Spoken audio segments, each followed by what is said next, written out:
I just have to quickly say, there's something special about this book, right? I'm starting it again, by the way, in case you are curious. I am going to be reading New Testament, though I think it's a complete waste of my time. I have made a pledge that I will do it, and I think it's probably not a bad idea to gain more understanding of Christianity so as to hopefully not be so judgmental of it.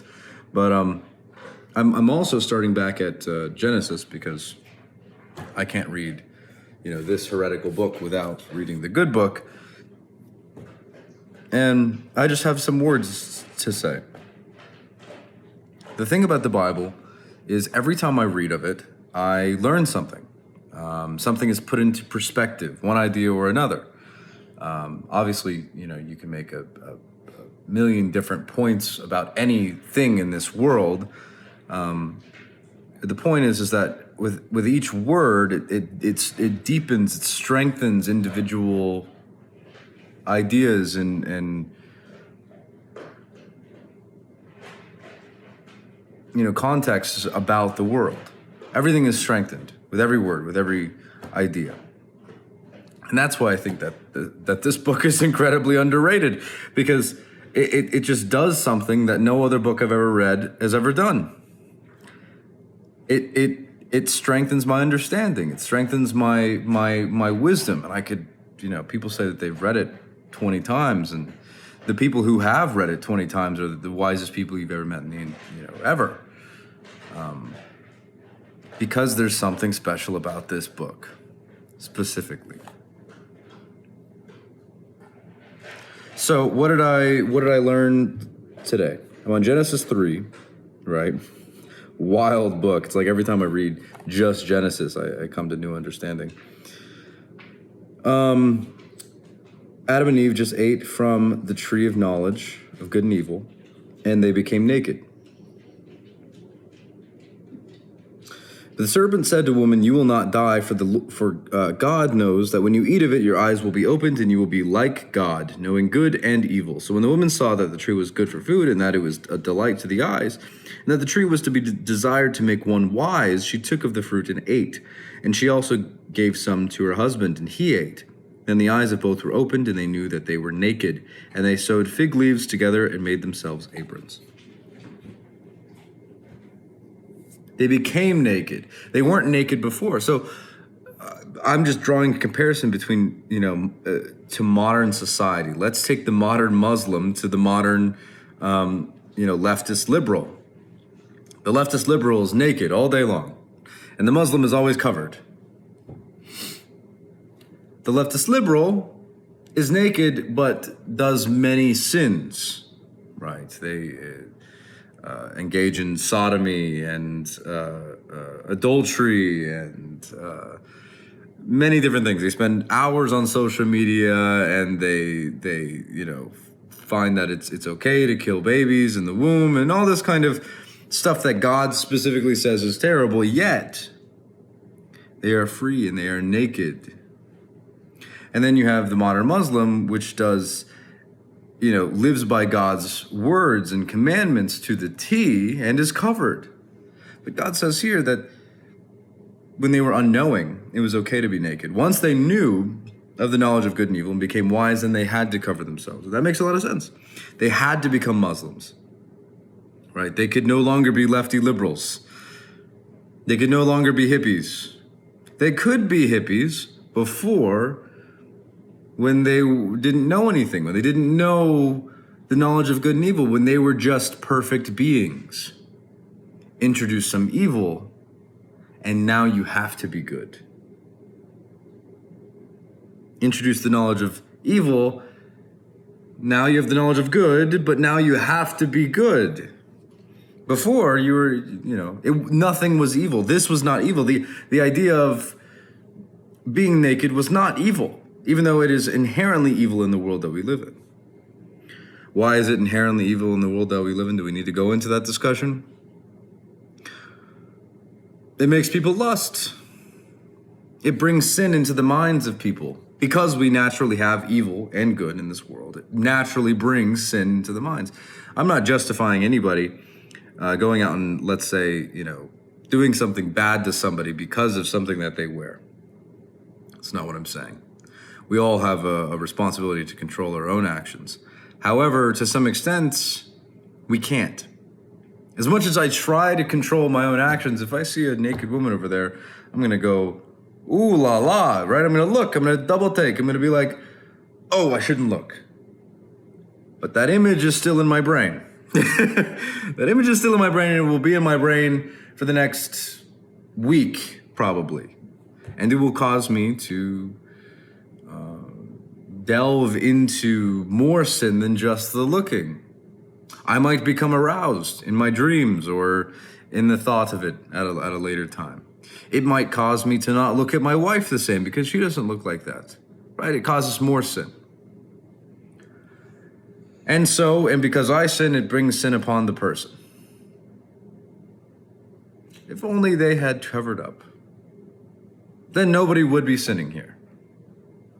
Right? But if we were in the Garden of Eden, that'd be no problem, whatever. So the argument that the lefty liberals make is that, it's just a naked body. What do you mean? It's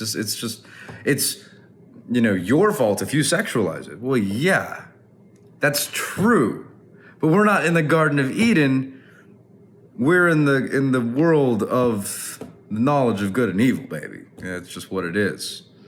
That is unfortunately evil because we are here.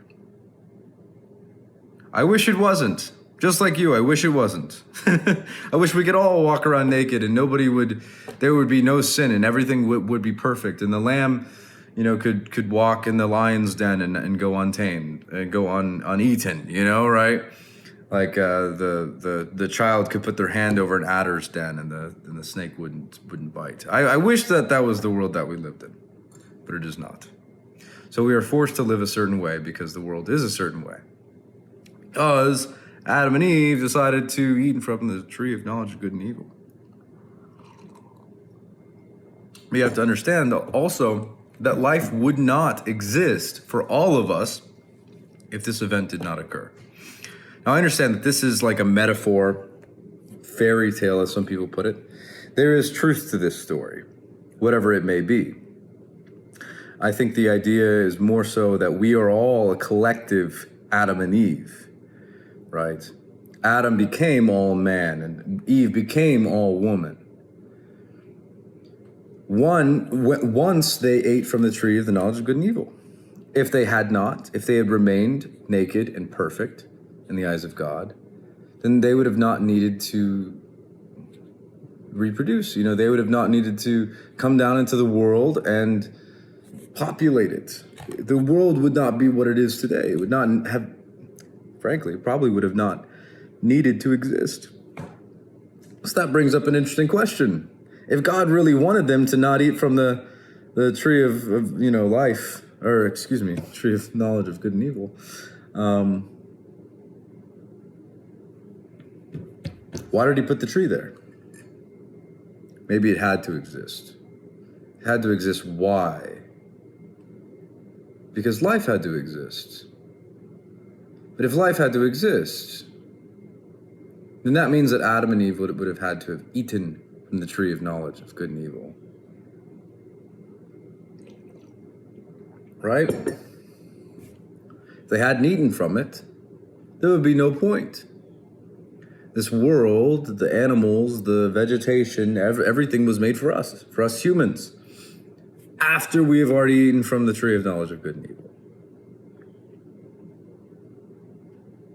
So when God backs up after creating everything, creating the heavens and the earth, which is the first thing, creating the waters, creating the firmament and the land, and then, and light and everything before that as well, and the animals and man and woman on earth. Before he did all that, he goes back to when he created the heavens and the earth.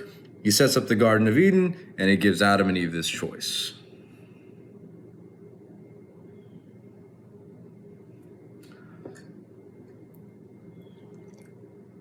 God goes back and says, here's an impossible test. I hope you fail it. Maybe he doesn't say that. Maybe he doesn't say, I hope you fail it. Maybe he really meant it. I hope you do pass this test.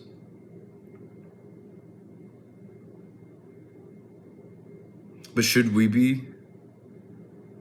wish that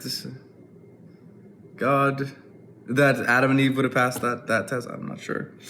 Because if they would have passed that test, we wouldn't exist, right?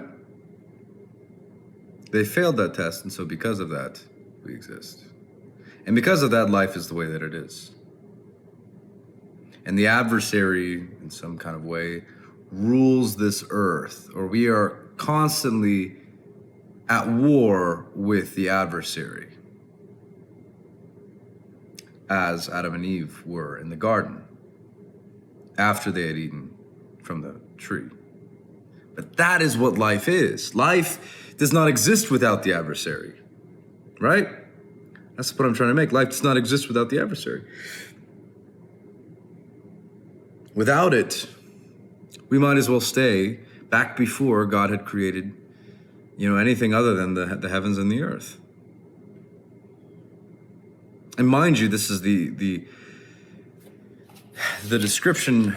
I don't want to get into it. The description of earth, the heavens and the earth in Genesis. Literally, I'm on the first page. All the information's right there. You can go and read it yourself.